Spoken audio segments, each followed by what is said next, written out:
Told by a guest on my radio show that Illinois has the most mandated barriers, including being the most expensive to be able to exercise your Second Amendment rights. And after all of that, also you have the most limitations on those Second Amendment rights. The only way that's going to change is if you do something after you leave here. If you get involved, if you get on a bus, if you contact a legislator, make your voice be heard.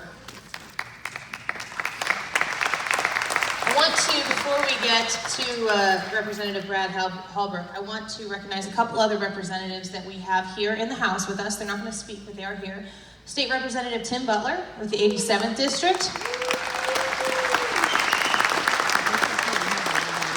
And also State Representative Dan Calkins of the 101st District. It's wonderful to have them here and see all the people here who they get to help represent when they go back to Springfield. I also, anybody raise your hand, fan of Dick Durbin? No. We want Peggy! Not one person in here? There's got to be somebody in here who's doing a little Oppo research. Peggy! We've got two people in here who are willing to step up to the plate to challenge Dick Durbin. James Martyr. James, thanks for being here tonight. And also, Peggy Hubbard is here tonight. If Alexandria Ocasio-Cortez can knock off the fourth-ranking Democrat in the House, let's get Dick Durbin out of there. And we can do so much better than Alexandria Ocasio-Cortez, that's for sure. Although she makes my radio show really easy to do. State Representative Brad Halbrook is going to talk to us next. He's a diversified farmer and small business owner of a company that makes fences. Brad was born in Pana, Illinois, and attended Lakeland College. Halbrook is a former member of the Illinois Beef Association Board. We all like beef, don't we? Yes. Brad and his wife Linda live in Shelbyville, and they own and operate a small farming operation. They have 2 adult children and 1 grandchild.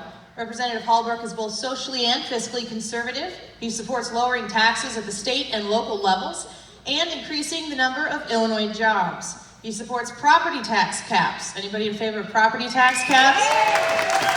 And opposes income tax increases.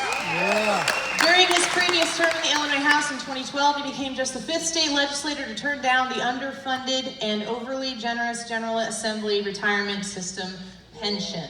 He was among a group of legislators that started a trend. As of October 2016, 33 legislators have turned down the pension as well.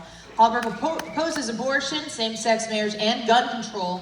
During his time as state legislator, he has voted in favor of bills to provide transparency for local governments. He supports redistricting reform and imposing term limits on state legislators.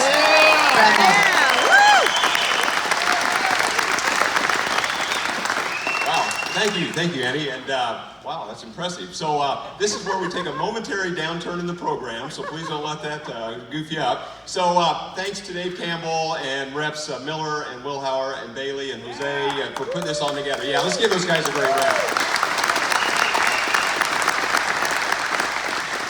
And thank you, voters of the 107th, 109th, and 110th, for sending those great guys to Springfield to help me and others up there. Yes, we really need those guys. Thank you. I'm pleased to have Representative Calkins new from the Decatur, Macon County, Piatt, DeWitt. It's great to have Dan there, and we're working there side by side with Representative Butler from the Springfield area, and I'm glad those guys came all the way down to be with us here today to see what we're all about in this part of the state. So thank you, all of those guys that came out today. So, depending on how you respond to this next question, depends on how the mood of the next 3 or 4 minutes is going to be. How many in this room want to separate from Chicago and Cook County?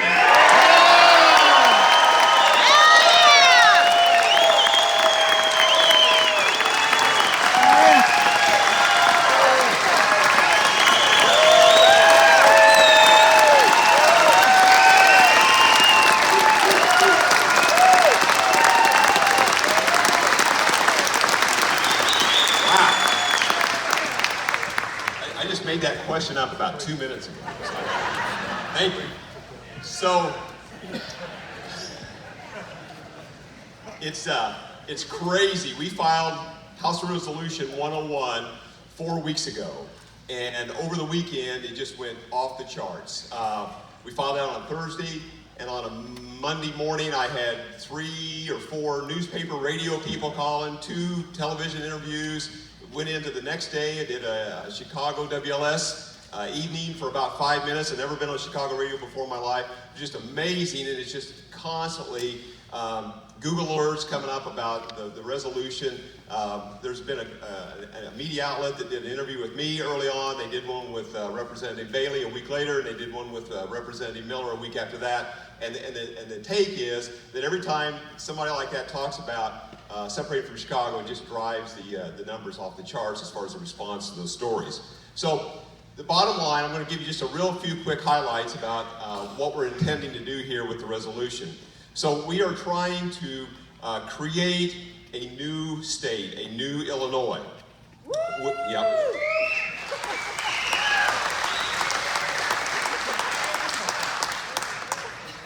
Keep responding to every one of my lines. It's going to take a few more minutes than I thought. So Andy may be pulling me off the stage here pretty quick if I run long.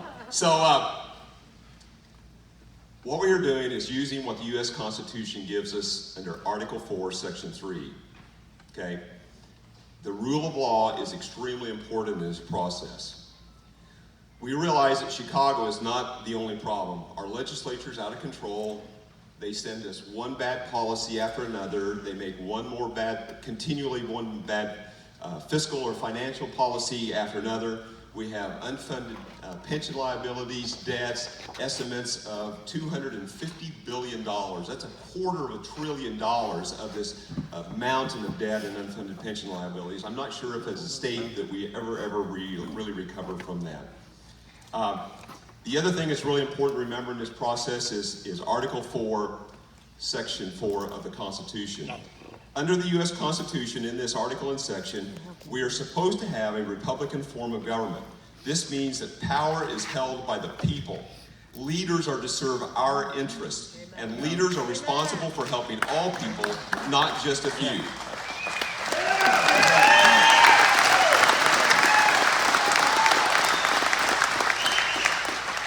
So again, we're not splitting necessarily from any one particular county. This is a separation from current Illinois to create a new Illinois. We want a new start, a new state, and a new Illinois. And I want to give you just a few components of kind of a little bit of a process here. First of all, we have to organize by county. It's very, very important that we organize county groups because things have to be done at the local level. So as you think about this in the coming days or weeks or months here, I know there's petition drives to get questions on the ballot in November of 2020. We need to rally around, organize these groups by county. The other thing, eventually when we get this organized, there will have to be a Declaration of Independence. Very important. When that happens, there will be grievances to the state of Illinois prepared, published, and read aloud on each county courthouse steps. Eventually, it's going to have to be approved by the General Assembly and ultimately by the U.S. Congress.